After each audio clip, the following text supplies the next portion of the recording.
అందరికీ నమస్కారం. ఈరోజు కడపలో డిఆర్సీ మీటింగ్ పెట్టుకున్నాం. మరి కలెక్టర్ గారు, మరి జేసీ గారు, మరి శాసనసభ్యులు, శాసన మండలి సభ్యులు, ఆల్ డిపార్ట్మెంట్స్ అధికారులతో అంతా చర్చించాం. జిల్లా ఏ విధంగా అయితే అభివృద్ధి పనులు జరుగుతున్నాయి, ప్రభుత్వం నుంచి వస్తున్న సంక్షేమ పథకాలు ఎలా ప్రజలకు అందుతున్నాయి అని ప్రతి డిపార్ట్మెంట్ ద్వారా కూడా రివ్యూ తీసుకున్నాం. అభివృద్ధి ధ్యేయంగా పనిచేస్తున్నాం. అదేవిధంగా గత ప్రభుత్వంలో కొన్ని సమస్యలు కూడా ఈరోజు ఎక్కువగా సమస్యలు ఎక్కడికి పోయినా సమస్యలు వస్తుండేది ఏంటంటే రెవెన్యూ సమస్యలు ఎక్కువగా వస్తున్నాయి, టిట్కో ఇండ్ సమస్యలు ఎక్కువగా వస్తున్నాయి. ఆ సమస్యలు ఏ విధంగా పరిష్కారం చేయాలని కూడా అధికారులతోనూ మరి తోటి శాసనసభ్యులతోనూ మరి చర్చించాం. మరి డిపార్ట్మెంట్ వైజ్గా కూడా రాబోయే వేసవి కాలంలో ఏ విధంగా అయితే వాళ్ళ ప్రజలకు ఏ విధంగా మంచినీరు సమస్య రాకుండా ఉండటానికి, రైతన్నులకు ఏ విధంగా అందుబాటులో ఉండాలి, రైతన్నులకు ఏ విధంగా అయితే ఏ పంట పెడితే లాభం వస్తుంది, దిగుబడి వస్తుందని ఆల్ డిపార్ట్మెంట్స్తో కూడా చర్చించాం. మరి చర్చించడంతో పాటు కడప కూడా గతంలో జరగని అభివృద్ధి ఇప్పుడు ఈ 8 నెలల్లో అభివృద్ధి జరుగుతుంది. ఇది ఒక మంచి ప్రభుత్వం అని చెప్పడానికి ఇది ఒక నిదర్శనం.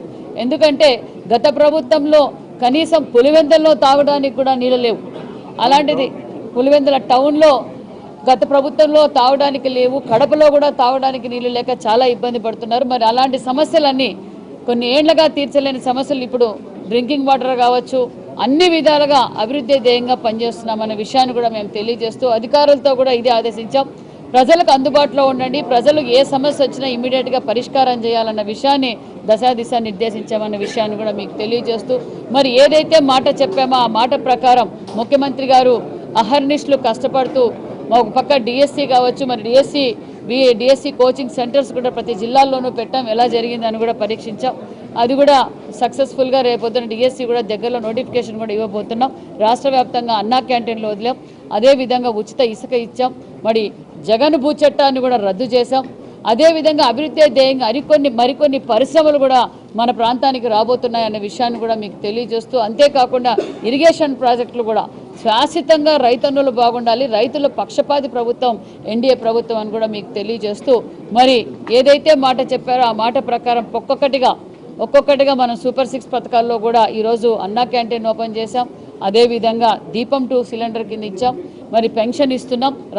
భారతదేశంలో ఏ రాష్ట్రంలోని ఇవ్వని విధంగా 4000 పెన్షన్ ఇస్తున్న ప్రభుత్వం ఎన్డీఏ ప్రభుత్వం అని కూడా తెలియజేస్తూ దగ్గరలోనే ఉచిత బస్సును, తల్లి వందనం, అదేవిధంగా మరి రైతు భరోసా కూడా ఇవ్వబోతున్నాం. ఈరోజు మరి స్కాలర్షిప్ అమౌంట్ కూడా ఈరోజు మనం రిలీజ్ చేశామన్న విషయాన్ని కూడా తెలియజేస్తూ రాష్ట్రం అభివృద్ధి పనుల్లో పరుగులు పెడుతుందన్న విషయం కూడా తెలియజేస్తూ, ఎందుకంటే నరేంద్ర మోడీ గారి ఆశీర్వాదంతో ఈరోజు ఒక పక్క పోలవరం పనులు కావచ్చు, రైల్వే జోన్ కావచ్చు, విశాఖ ఉక్కు, ఆంధ్రుల హక్కు, మరి ఈరోజు దానికి ప్రత్యేకమైన నిధులు, ఒక పక్క ఆర్ఎంబీ రోడ్లు కావచ్చు, పోలవరం, అమరావతి, అనేక పరిశ్రమలు కూడా ఈరోజు మనం అభివృద్ధి బాటలోకి తీసుకెళ్తే ఏవైతే మాట చెప్పామో ఆ మాట ప్రకారం, ఎందుకంటే నారా లోకేష్ బాబు గారు 20 లక్షల ఉద్యోగాలు ఇస్తామన్నారు. 20 లక్షల ఉద్యోగాల కోసం ఈరోజు మరికొన్ని పరిశ్రమలు తేవడానికి కూడా అహర్నిశలు కష్టపడుతున్నారన్న విషయాన్ని కూడా మీకు తెలియజేస్తున్నాం.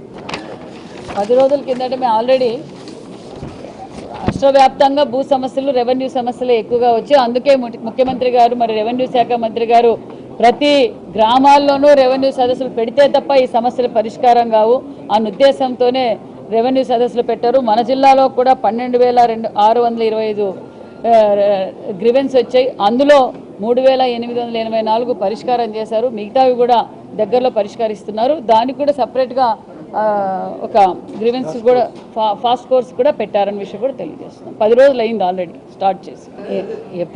అంతకుముందు ఎప్పుడు కాలేదు, గత ప్రభుత్వంలో అయినాయి.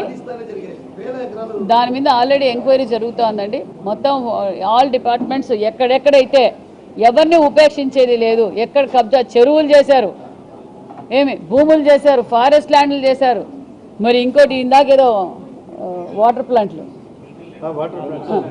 ఏది చిక్కితే అది దోచుకోవడము, కబ్జా చేయడం తెలుస్తుంది. అది ఒక్కొక్కటిగా ప్రక్షాళన జరుగుతూ ఉంది.